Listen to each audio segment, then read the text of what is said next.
സുവർണ കഥകളിലേക്ക് സ്വാഗതം. കഥ മറ. എഴുതിയത് ആർ. ഉണ്ണി. പ്രസവത്തെ തുടർന്ന് യുവതി മരിച്ചു എന്ന വാർത്ത കാണാതിരിക്കാനായി അമ്മ പത്രമെടുത്ത് മാറ്റിവച്ചുവെങ്കിലും വിദ്യ അത് എങ്ങനെയോ കണ്ടു. പ്രസവത്തെ തുടർന്ന് മരിച്ച സീനിയറായി പഠിച്ചിരുന്ന എലിസബത്ത് നിശബ്ദയായി മുന്നിൽ വന്നു. വിദ്യയ്ക്ക് പെട്ടെന്ന് തലവേദനിച്ചു. ശരീരം തളരുന്നതുപോലെ തോന്നി. പ്രസവിക്കാൻ എനിക്ക് പേടി തോന്നുന്നു, വിദ്യ ബാലുവിനോട് പറഞ്ഞു. എന്തിന്? ബാലു ചോദിച്ചു. മരിച്ചു പോകുമോന്ന് പേടിയുണ്ട്. ബാലു ചിരിച്ചുകൊണ്ട് ചോദിച്ചു. അത്രയുള്ളോ? ഭക്ഷണം കഴിക്കുന്നതിനിടയിൽ തൊണ്ടയിൽ ഭക്ഷണം കുടുങ്ങിയിട്ട് മരിക്കുന്നവരില്ലേ? എന്നുവെച്ച് ആളുകൾ ഫുഡ് കഴിക്കാതിരിക്കുന്നുണ്ടോ? ഇല്ല. അപ്പോൾ പിന്നെ പ്രസവിക്കുകയും ചെയ്യാം അല്ലേ? അത്രയുറപ്പില്ലാതെ വിദ്യ തലയാട്ടി. ബാലു നെറ്റിയിൽ ഉമ്മ വച്ചു. പതിവില്ലാത്ത ആ ഉപചാരം വിദ്യയെ അത്ഭുതപ്പെടുത്തി. കുറുന്തോട്ടിപ്പാൽ കഷായവുമായി അമ്മ അടുക്കളയിൽ നിന്നിറങ്ങുമ്പോൾ തന്നെ അമ്മയ്ക്ക് മുന്നേ കുതിച്ചെത്തുന്ന കഷായ മണത്തിൽ വിദ്യ ഓക്കാനിക്കാൻ തുടങ്ങും. കുറുന്തോട്ടി കഷായം കുടിച്ചാൽ പിന്നെ ഒന്നും പേടിക്കാനില്ല. പ്രസവമുറിയിൽ ചെന്നിട്ട് അമർത്തിയുള്ള ഒരു മുക്കൽ മാത്രം മതി, ഒരു പൂവ് പോലെ കുഞ്ഞങ്ങ് വിടർന്നു വരും. അമ്മയുടെ അമ്മ കുടുംബത്തിലെ എല്ലാവരോടും കഷായത്തിനൊപ്പം മേമ്പൊടി പോലെ ചേർത്തു കൊടുത്തിട്ടുള്ള ഈ വാചകരസനയിലാണ് കണ്ണടച്ച് മൂക്കും പൊത്തി ഒറ്റ വലിക്ക് കഷായം വിദ്യയുടെ ഉള്ളിലെത്തുക. സിസേറിയൻ വയറിനു താഴെ തീർക്കുന്ന ഭൂമധ്യരേഖയുടെ ചെറുഖണ്ഡം ജീവിതകാലം മുഴുവൻ കൊണ്ടു നടക്കാൻ ഇഷ്ടമില്ലാത്തതുകൊണ്ടുകൂടിയാണ് മടിയുണ്ടായിട്ടും ചെറിയ വ്യായാമങ്ങളും കഷായവും വിദ്യ കഴിക്കുന്നത്. അമ്മയുടെ അമ്മ 6 പ്രസവിച്ചതാണ്. വയസ്സ് 80ആയി. വാർദ്ധക്യത്തിന്റെ കാലപ്രമാണങ്ങൾ കൊട്ടിക്കയറിയതിന്റെ തേയ്മാനങ്ങളും ചുളിവുകളും ഒഴിച്ചാൽ ഒറ്റ പ്രസവത്തിൽ തന്നെ മുഖം കുത്തി വീർപ്പിക്കുന്ന വയറിന്റെ യാതൊരു ലക്ഷണവുമില്ല. ഇപ്പോഴും അത് പതിഞ്ഞയൊരൊഴുക്കുപോലെയാണ്. കുട്ടിക്കാലത്ത് ആ വയറിലൂടെ വിരലോടിച്ച് നേരം പോക്കുന്നത് വിദ്യയ്ക്ക് രസമായിരുന്നു. പ്രസവശേഷം ഒരാളും അറിയരുത് ഒരു ജീവൻ ഈ വയറിനുള്ളിൽ 10 മാസം ഒളിച്ചിരുന്നുവെന്ന്. ഇതായിരുന്നു വിശേഷമുണ്ടെന്ന് കേട്ടപ്പോൾ വിദ്യയോട് ആദ്യമായി മുത്തശ്ശി പറഞ്ഞത്. അപൂർവമായാണല്ലോ സാഹിത്യവിദുഷി വാക്കിൽ തെളിയുക എന്നോർത്തപ്പോൾ തന്നെ ഇങ്ങനെ കൂടി പറഞ്ഞു. ഇല്ലെങ്കിൽ ഉടലാടലോടകം പോലാവും. പതിപാതിരാവിൽ പല വീടു കയറും. ഈ അമ്മയ്ക്കിതെന്നാത്തിന്റെ കേടാണ്? അമ്മ മുത്തശ്ശിയോട് ദേഷ്യപ്പെട്ടപ്പോൾ വേത് വെള്ളം കൊണ്ട് കുളിപ്പിച്ച് വയറ് നന്നായി കെട്ടി ഉലുവാക്കഞ്ഞിയും പുളിങ്കുഴമ്പും പഞ്ചകോല ചൂർണവുമൊക്കെ തന്നിട്ടാ 2 പെറ്റിട്ടും നീയിപ്പം ഇങ്ങനെ വൃത്തിയോടെ നടക്കുന്നേ എന്ന് തുടങ്ങിയപ്പോൾ തന്നെ മതി മതി എന്ന് പറഞ്ഞ് പുറപ്പെടാനൊരുങ്ങിയിരുന്ന വികട സരസ്വതിയെ നാവിൽ തന്നെ തളച്ചതുകൊണ്ട് ആ വിളയാട്ടം കാണാൻ കഴിഞ്ഞില്ലല്ലോ എന്ന സങ്കടം വിദ്യയുടെ അനിയത്തി പാർവതിക്കുണ്ടായിരുന്നു. ഡെലിവറി ഡേറ്റിന് തലേന്ന് അഡ്മിറ്റ് ആയാൽ മതിയെന്നായിരുന്നു ബാലുവിൻ്റെ തീരുമാനം. അതൊക്കെ റിസ്ക്കാണ്, അത് ശരിയാവില്ലെന്ന് അച്ഛൻ നിർബന്ധം പറഞ്ഞതുകൊണ്ട് 2 ദിവസം മുമ്പ് തന്നെ അഡ്മിറ്റായി. ഡോക്ടർമാരുടെ മുറികൾക്ക് പുറത്ത് കാത്തിരിക്കുന്ന രോഗികളെ ശ്രദ്ധിക്കുക, കൂട്ടിരിപ്പുകാരുടെ വർത്തമാനങ്ങൾ അവരറിയാതെ കേൾക്കുക തുടങ്ങി മറ്റൊരു ആവാസ വ്യവസ്ഥയെ നിരീക്ഷിക്കുവാൻ സ്വയം ചുമതലപ്പെട്ട നരവംശ ശാസ്ത്രജ്ഞയെ പോലെ ആശുപത്രിയുടെ ഓരോ ഇടനാഴികളിലൂടെയും സഞ്ചരിക്കുന്നതിൽ പാർവതി രസം കണ്ടെത്തി. കണ്ടതും കേട്ടതുമായ രസങ്ങൾ വിദ്യയോട് പറഞ്ഞ് ചിരിക്കുമ്പോൾ ഇടയ്ക്കിടയ്ക്ക് മുറിയുടെ ജനൽ ചില്ലയിൽ ആംബുലൻസ് സൈറനുകൾ മരം കൊത്തിയെ പോലെ വന്ന് കൊത്തിക്കൊണ്ട് ഇതൊരു ചിരിക്കൊട്ടകയല്ല ആശുപത്രിയാണെന്ന് ഓർമ്മിപ്പിച്ചുവെങ്കിലും പാർവതി അത് ശ്രദ്ധിക്കാതെ വിദ്യയുടെ ചിന്തയെ മറ്റൊരിടത്തേക്ക് ഓടാൻ വിടാതെ ചിരിയുടെ കുറ്റിയിൽ മുറുക്കിയിട്ടു. വേദനയുടെ ചെറിയ കൈകാലിളക്കങ്ങൾ ഉണ്ടോ എന്ന് വിദ്യ സംശയിച്ചപ്പോൾ തന്നെ ലേബർ റൂമിലേക്ക് പോകാമെന്ന് ഡോക്ടർ പറഞ്ഞു. തൂക്കിക്കൊലയ്ക്ക് കൊണ്ടുപോകും മുമ്പുള്ള നിരപരാധിയുടെ മുഖഭാവത്തോടെ വിദ്യ എല്ലാവരെയും നോക്കിയപ്പോൾ പാർവതിക്ക് ചിരി വന്നു. ഇത്ര പേടിയുടെ കാര്യമൊന്നുമില്ല, ഞാൻ കൂടെയില്ലേ? ബാലു പറഞ്ഞു. വിദ്യ ശ്വാസമടക്കി കൈകൾ കൂട്ടിത്തിരുമ്മി. നടന്നു പോയാലോ? നേഴ്സ് ചോദിച്ചു. നടത്തത്തിനിടയിൽ കുഞ്ഞ് തുടകൾക്കിടയിലൂടെ ഊർന്നു വീഴുമോ എന്ന പേടിയിൽ വേണ്ട എന്ന് വിദ്യ പറഞ്ഞു. നഴ്സ് വീൽചെയർ കൊണ്ടുവന്നു. ഈ വണ്ടി ഞാൻ തള്ളിക്കോട്ടെ? പാർവതി ചോദിച്ചു. നഴ്സ് തലയാട്ടി. ലേബർ റൂമിന് മുന്നിലെ കാത്തിരിപ്പിന്റെ ഹൃദയമിടിപ്പിൽ കസേരയിൽ ഉറഞ്ഞു പോയവർക്കിടയിലൂടെ കളിവണ്ടിയുമായി പോകുന്ന കൗതുകത്തോടെ വിദ്യയെയും മുന്തി നീങ്ങുന്നതിനിടയിൽ പാർവതി ചെവിയിൽ പറഞ്ഞു, ഗാർഡ് ഓഫ് ഓണറാണെന്ന് വിചാരിച്ച് എല്ലാവർക്കും ഒരു സല്യൂട്ട് കൊടുത്തോണ്ട് പൊക്കോ. വിദ്യ പേടിയുടെ കെട്ടഴിഞ്ഞ് ചിരിയിലേക്ക് വീണു. ലേബർ റൂമിന് മുന്നിലെത്തിയപ്പോൾ ഇരുചക്രം നേഴ്സിന് കൈമാറിയിട്ട് പാർവതി ചോദിച്ചു, ഓവർ സ്പീഡ് ഇല്ലായിരുന്നല്ലോ? ഇല്ല എന്ന് നേഴ്സ് ചിരിയോടെ പറഞ്ഞിട്ട് വാതിൽ തുറന്ന് വിദ്യയുമായി ഉള്ളിലേക്ക് കയറി. വിദ്യയ്ക്കൊപ്പം ബാലുവും കയറുന്നത് കണ്ടിട്ട് അവിടെ നിന്ന് ചിലർക്ക് അത്ഭുതമായി. മോളുടെ ഭർത്താവ് ഡോക്ടറാണോ എന്ന് ചോദിച്ചവരോട് അല്ല, സയന്റിസ്റ്റാണ് എന്ന് അമ്മ പറഞ്ഞു. ആ മറുപടി കേട്ടവരുടെ മുഖത്തെ അമ്പരപ്പ് കണ്ടിട്ട് പാർവതിക്ക് ചിരി വന്നു. ലേബർ റൂമിൽ ഒരു ശാസ്ത്രജ്ഞൻ എന്ത് പരീക്ഷണമാണ് നടത്താൻ പോകുന്നതെന്നാവും അവരിപ്പോൾ ചിന്തിക്കുന്നതെന്ന് ഓർത്തപ്പോൾ അടക്കി നിർത്തിയ ചിരി വടം പൊട്ടി. അത് ആശുപത്രിയുടെ നീളൻ വരാന്തയുടെ ഇരുപുറവും ഇരുന്നവരെ തട്ടിയുണർത്തി. ആ ഒറ്റ നിമിഷത്തിൽ പ്രസവമുറിക്ക് പുറത്ത് ജന്മം കൊണ്ട ഒരു അപൂർവ ജീവിയായി മാറി പാർവതി. അച്ഛൻ ദേഷ്യത്തോടെ നോക്കിയെങ്കിലും അത് കാണാത്ത മട്ടിൽ എവിടെയും ഒളിക്കാനാവാതെ വീണ്ടും ഒരിക്കൽ കൂടി ഉള്ളിൽ നിന്നുമെത്തിയ ചിരിയെ അടക്കാനായി പാർവതി ചുണ്ടുകൾ കടിച്ചു പിടിച്ചു. വിദ്യ ലേബർ റൂമിൽ കയറിയിട്ട് ഇത് എത്ര നേരമായെന്ന് ഇടയ്ക്കിടയ്ക്ക് അമ്മ ആവലാതിപ്പെട്ടുകൊണ്ടിരുന്നു. ചെറിയൊരു മയക്കത്തിലേക്ക് കാലു തിന്നുന്നതിനിടയിലാണ് ലേബർ റൂമിന്റെ പാതി തുറന്ന വാതിൽപ്പാളികൾക്കിടയിലൂടെ പുറത്തു ചാടിയ അമ്മേ എന്ന മുതിർന്ന ശബ്ദത്തിലുള്ള കരച്ചിൽ പാർവതി കേട്ടത്. തൊട്ടുതാഴെ ആ കരച്ചിലിനെ അനുകരിക്കുന്നൊരു ഇളം ഒച്ചയ്ക്ക് പാർവതി കാതോർത്തു. കുറച്ചു സമയത്തിനു ശേഷം ലേബർ റൂമിന്റെ വാതിൽ തുറന്ന് ബേബി ഓഫ് വിദ്യ എന്ന് നേഴ്സ് വിളിച്ചു പറഞ്ഞു. ഇരിപ്പിടത്തിൽ നിന്നും വാദം കൂട്ടിക്കെട്ടിയ കാലുകൾ കുടഞ്ഞെറിഞ്ഞുകൊണ്ട് അമ്മ നേഴ്സിന് മുന്നിലെത്തി. പെൺകുഞ്ഞാണ്. അമ്മയുടെ കൈയിലേക്ക് കുഞ്ഞിനെ കൊടുത്തുകൊണ്ട് നേഴ്സ് പറഞ്ഞു. അമ്മയുടെ തോളിന് പുറത്തുകൂടി അച്ഛൻ കുഞ്ഞിനെ നോക്കി. പാർവതിക്ക് കുഞ്ഞിനെ എടുക്കണമെന്ന് ആഗ്രഹമുണ്ടായെങ്കിലും കയ്യിൽ നിന്ന് വഴുതിപ്പോയാലോ എന്ന് ഭയന്ന് കൈകൾ പിന്നിലേക്ക് മാറ്റി. വെയിറ്റ് എത്രയുണ്ട്?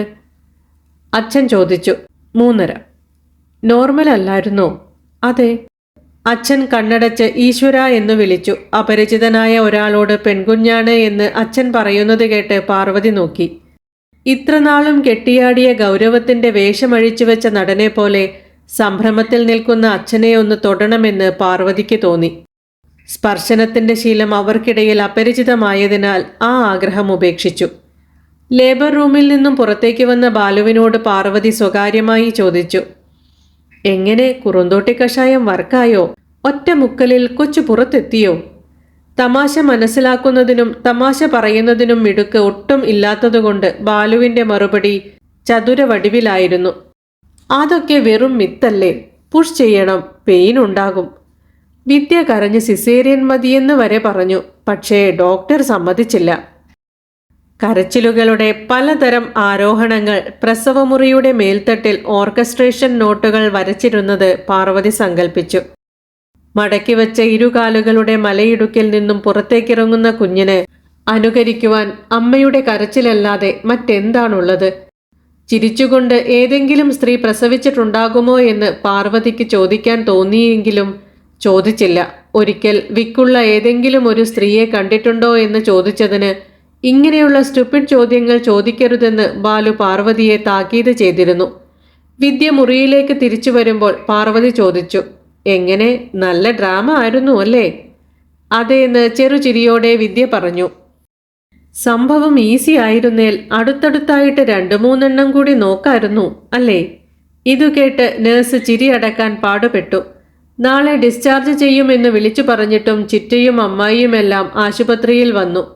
എന്നാത്തിനാ ചിറ്റെ വയ്യാണ്ടിരിക്കുമ്പോൾ ഓട്ടോയും പിടിച്ച് ഇവിടം വരെ വന്നത്? നാളെ അങ്ങ് വരുമല്ലോ എന്ന് മുറിയിലേക്ക് കയറി വന്നപ്പോൾ തന്നെ അമ്മ ചോദിച്ചത് ചിറ്റയ്ക്ക് ഇഷ്ടമായില്ല. നാട്ടുകാരൊക്കെ കണ്ടിട്ടാണോ ഞങ്ങള് വീട്ടുകാര് കൊച്ചിനെ കാണേണ്ടതെന്നും ചോദിച്ച് ചിറ്റയങ്ങ് തുടങ്ങി. അമ്മ എങ്ങനെയോ ആ വർത്തമാനം വഴി പിരിച്ചെടുത്ത് രക്ഷപ്പെട്ടു. പിന്നെ ബന്ധുക്കളെല്ലാം മൂഴം വെച്ച് കുഞ്ഞിന് അച്ഛൻ്റെ ഛായ, അമ്മയുടെ ഛായ, അമ്മച്ചിയുടെ ഛായ, മൂത്ത വല്യമ്മായിയുടെ, അങ്ങനെ ഓരോരുത്തർക്കും തോന്നിയ മുഖമേതെന്ന് പറയാൻ തുടങ്ങി. ജനിച്ചു വീണിട്ട് 24 മണിക്കൂർ തികയും മുൻപേ ബഹുമുഖ പ്രതിഭയായി തീർന്ന അത്ഭുത ശിശുവിനെ പാർവതി പല കോണിൽ നിന്നു നോക്കി. പണ്ട് വീട്ടിലുണ്ടായിരുന്ന ക്രിസ്മസ് കാർഡിൽ ഇടത്തുനിന്ന് നോക്കിയാൽ ചിരിക്കുന്നതായും വലത്തുനിന്ന് നോക്കിയാൽ ഗൗരവക്കാരനായും മാറുന്ന സൂത്രമുള്ള യേശുവിനെ ഓർത്ത് പാർവതി അറിയാതെ ചിരിച്ചുപോയി. അവിടെ നിന്നവർക്കാർക്കും ചിരിയുടെ കാരണം പിടികിട്ടിയില്ല. സോറി എന്ന് മെല്ലെ പറഞ്ഞിട്ട് പാർവതി മുറിക്ക് പുറത്തേക്ക് ഇറങ്ങി. മുഖം മങ്ങിപ്പോയ ചിറ്റയെ വിദ്യ ഒളികണ്ണിട്ട് നോക്കി. സ്കൂളിൽ പഠിക്കുന്ന കാലത്ത് പാർവതി ചിറ്റപ്പൻ മരിച്ചു കിടക്കുമ്പോൾ ചിറ്റയുടെ കരച്ചിൽ കണ്ട് ഉറക്കെ ചിരിച്ചത് വിദ്യ ഓർത്തു. മരിച്ച വീട്ടിലെ കരച്ചിൽ പെട്ടെന്ന് നിലച്ചു. ചിറ്റപ്പന്റെ ജഡത്തെ അനാഥമാക്കിക്കൊണ്ട് എല്ലാ നോട്ടവും പാർവതിയിലേക്കായി. വിദ്യ പാർവതിയെയും പിടിച്ചുകൊണ്ട് എങ്ങനെയോ പുറത്തെത്തി. രണ്ടുപേർക്കും അന്ന് പൊതിരെ തല്ലുകിട്ടി.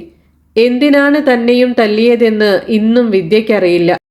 വിദ്യയെ വളർത്തിയ പോലെ തല്ലി വളർത്തിയിരുന്നുവെങ്കിൽ പാർവതി ഇങ്ങനെ ആവില്ലായിരുന്നുവെന്ന് എല്ലാവരും അച്ഛനെ കുറ്റം പറഞ്ഞു. അച്ഛനും അമ്മയും ചിറ്റയോട് പോയി ക്ഷമ പറഞ്ഞു.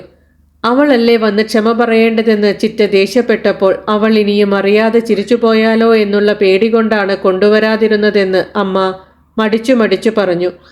ആ ചിരി പേടിച്ചിട്ടാവണം വേണ്ട ഇങ്ങോട്ടാരും വരണ്ട എന്ന് അന്ന് ചിറ്റ പറഞ്ഞത്. കുഞ്ഞു വന്നതോടെ വീട് പാൽമണം ചുരത്താൻ തുടങ്ങി. അമ്മയുടെ നടത്തം വിദ്യയും കുഞ്ഞും കിടക്കുന്ന മുറിയിലേക്ക് മാത്രമായി മുഖം തിരിച്ചു. അച്ഛൻ കരയോഗത്തിലേക്കുള്ള പോക്ക് കുറച്ചു. വീടൊരു തൊട്ടിലാവുകയും എല്ലാവരുടെയും ശ്രദ്ധ കുഞ്ഞിലേക്ക് മാത്രമായി വേരൂന്നുകയും ചെയ്യുന്ന അത്ഭുതകരമായ പരിണാമം പാർവതിക്ക് അതിശയമായി. പ്രസവിച്ച് കിടക്കുന്നതിൻ്റെ പ്രിവിലേജ് നീ ശരിക്കും എക്സ്പ്ലോയിറ്റ് ചെയ്യുന്നുണ്ട് കേട്ടോ, പാർവതി അസൂയയോടെ പറഞ്ഞു. നിനക്കും ആകാലോ, വിദ്യ പറഞ്ഞു. കല്യാണം കഴിക്കാതെ ഒന്ന് ട്രൈ ചെയ്യട്ടെ. വിദ്യ പൊട്ടിച്ചിരിച്ചു. 28-ന് അടുത്ത ബന്ധുക്കൾ മാത്രം മതിയെന്നായിരുന്നു ബാലുവിൻ്റെ തീരുമാനം. അതു ശരിയാവില്ല, കുറച്ച് കാര്യമായിട്ട് തന്നെ നടത്തണം, ഇല്ലെങ്കിൽ നമ്മൾ പിശുക്കുകയാണെന്ന് നാട്ടുകാർ പറയുമെന്ന് പറഞ്ഞുകൊണ്ട് അച്ഛൻ വിളിക്കേണ്ടവരുടെ ഒരു ലിസ്റ്റ് ഉണ്ടാക്കി. ദൂരെയുള്ളവരെ വിളിച്ചു പറഞ്ഞിട്ടും നാട്ടിലുള്ളവരെയൊക്കെ വീട്ടിൽ ചെന്നു ക്ഷണിച്ചിട്ടും അച്ഛൻ തിരക്കിലായി. അപ്പോഴും ഏത് പേരിടണമെന്ന് മാത്രം തീരുമാനമായില്ല. ബാലുകെട്ടിനു ശേഷം പേരിട്ടാലും മതിയെന്നുള്ളതുകൊണ്ട് കുഞ്ഞിന്റെ ചെവിയിൽ ബാലു 3 തവണ ആചാരപ്രകാരം ശ്രീ പാർവതി എന്ന് വിളിച്ച് ചടങ്ങ് പൂർത്തിയാക്കി. ഒരു ദിവസം ബാങ്കിലെ ചില പേപ്പറുകളിൽ ഒപ്പിടിക്കുവാനായി ബാലു ചെല്ലുമ്പോൾ വിദ്യ കുഞ്ഞിനെ ഉറക്കുകയായിരുന്നു. ബാലു പേനയും പേപ്പറും കാണിച്ച് ആംഗ്യഭാഷയിൽ സൈൻ ചെയ്യാനുണ്ടെന്ന് വിദ്യയോട് പറഞ്ഞു. വിദ്യ തിരിച്ച് ഉറങ്ങിയിട്ട് എന്ന് ശബ്ദം പുറത്തു വരാതെ പറഞ്ഞു. വിദ്യയുടെ ചുണ്ടിലേക്ക് ഒച്ച പുതിയാതെത്തിയ ആ ഉറക്കം ബാലുവിന് മനസ്സിലായി. കുഞ്ഞ് ഉറങ്ങിയെന്നുറപ്പായപ്പോൾ വിദ്യ എണീറ്റു. ബാലു കടലാസും പേനയും കൊടുത്തിട്ട് ശബ്ദം താഴ്ത്തി പറഞ്ഞു, ഇതിലൊന്ന് സൈൻ ചെയ്യണം. വിദ്യയുടെ കയ്യിലെ പേന ആകാശത്തുനിന്ന് നോക്കുന്ന പക്ഷിയെപ്പോലെ ബാങ്ക് മാനേജർ പെൻസിൽ കൊണ്ട് വരഞ്ഞ ഗുണനചിഹ്നം മുകളിലേക്ക് പറന്നിറങ്ങാനാവാതെ നിന്നു. കടലാസിന് മുകളിൽ ശ്വാസം നിലച്ചുപോയ വിരലുകളിലേക്ക് നോക്കി ബാലു പതുക്കെ പറഞ്ഞു, എടോ സൈൻ ചെയ്യൂ. വിദ്യ ബാലുവിൻ്റെ മുഖത്തേക്ക് നോക്കിയിട്ട് കരച്ചിലിലേക്ക് വഴുതുന്ന ശബ്ദത്തിൽ പറഞ്ഞു, എങ്ങനെയാ ഒപ്പിടേണ്ടതെന്ന് ഞാൻ മറന്നുപോയി. വിദ്യ എന്ന പേരിനു മുന്നിലേക്ക് മറവി കൂട്ടിച്ചേർത്ത ആ എന്ന അക്ഷരം സൃഷ്ടിച്ച ഇരുട്ടിൽ നിന്നും പുറത്തിറങ്ങാനാവാതെ വിദ്യ ഏങ്ങലടിക്കുവാൻ തുടങ്ങി. ബാലു വിദ്യയെ ചേർത്തു പിടിച്ചു.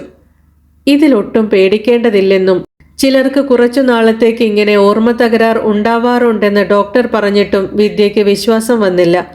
അക്ഷരങ്ങൾ മറന്നുപോയ തൻ്റെ പാല് കുടിച്ചാൽ കുഞ്ഞ് ഓർമ്മയില്ലാതെ വളരുമോ എന്നായിരുന്നു വിദ്യയുടെ ഭയം. ഓർമ്മ എപ്പോഴും ഒരേ അക്ഷാംശത്തിൽ ചരിക്കില്ലെന്നും ചിലപ്പോൾ ദേശാടനക്കാരിയായ പക്ഷിയെപ്പോലെ വീട് വിടുകയും തിരിച്ചെത്തുകയും ചെയ്യുമെന്ന് പറഞ്ഞ് ആശ്വസിപ്പിച്ചെങ്കിലും കുഞ്ഞിന് പാല് കൊടുക്കുമ്പോഴെല്ലാം പേടിയുടെ ഉറവ വിദ്യയുടെ കണ്ണുകളിൽ ബാലു കണ്ടു. പിന്നെയുള്ള ദിവസങ്ങളിൽ വിദ്യയ്ക്ക് ഓരോ അക്ഷരവും പാർവതിയും ബാലുവും പറഞ്ഞു കൊടുത്തു.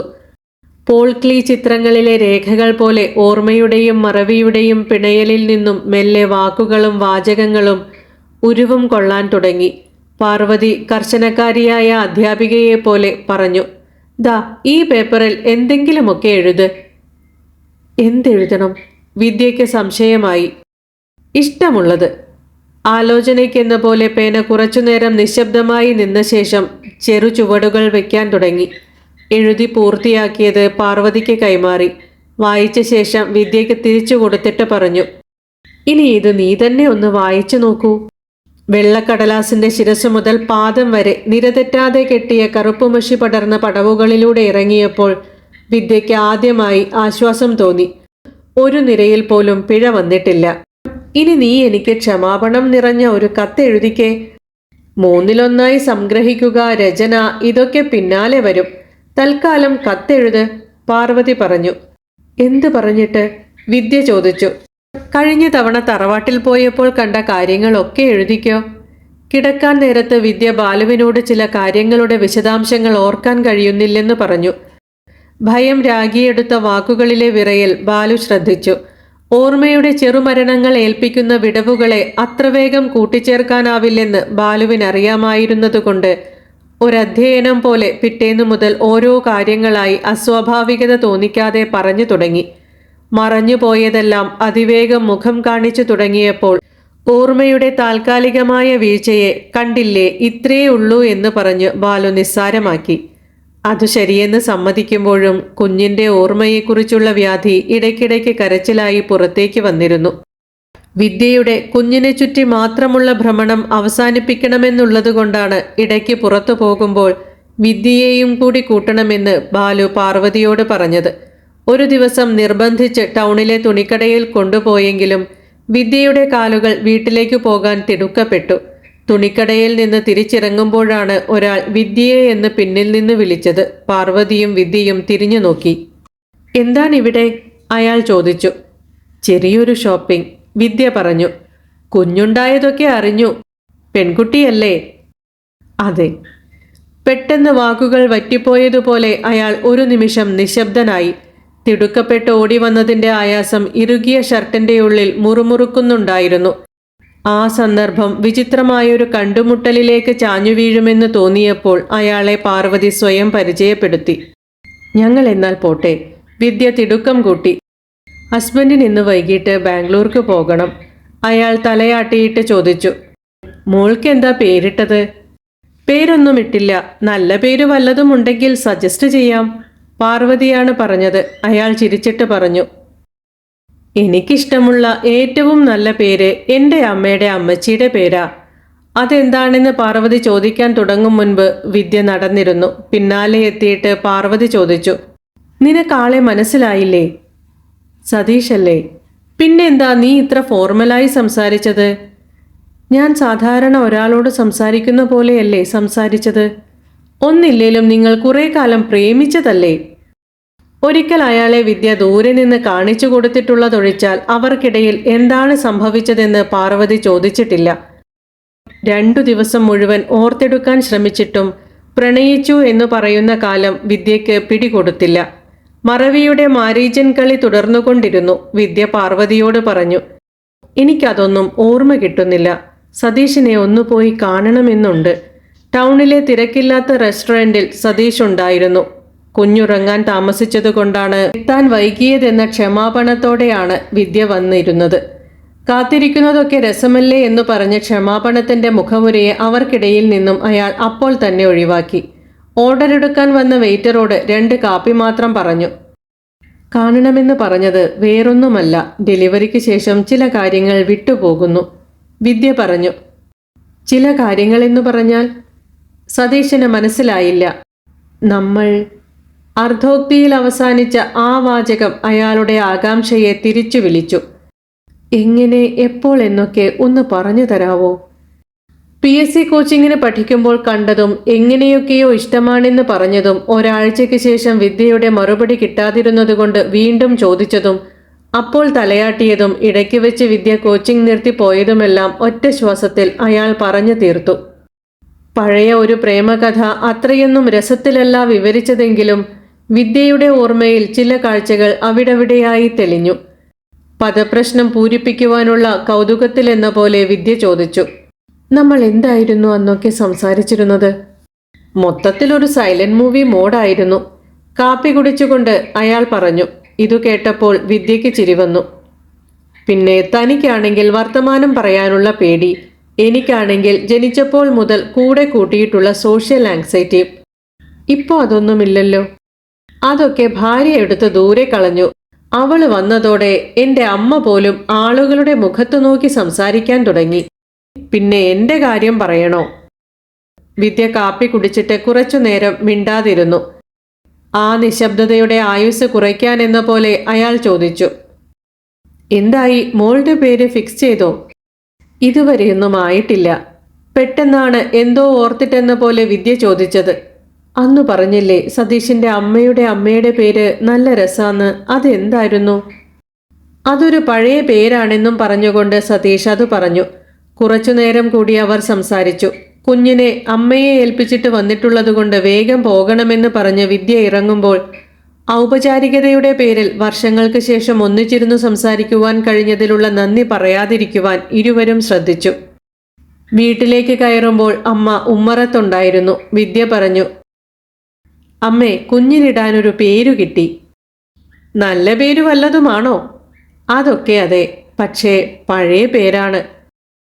പഴയതല്ലേ ഇപ്പോൾ എല്ലാവരും ഇടുന്നത്, നീ പറയ്. അമ്മ ആകാംക്ഷ കൊണ്ടു.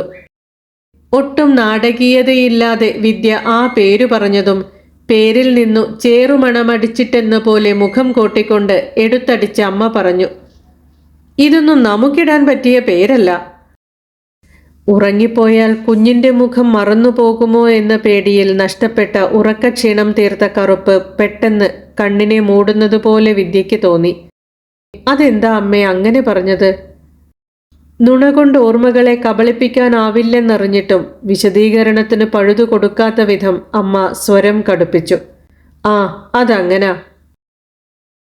മറ്റൊരു കഥയുമായി വീണ്ടും കാണാം പ്രതീക്ഷയോടെ. നന്ദി.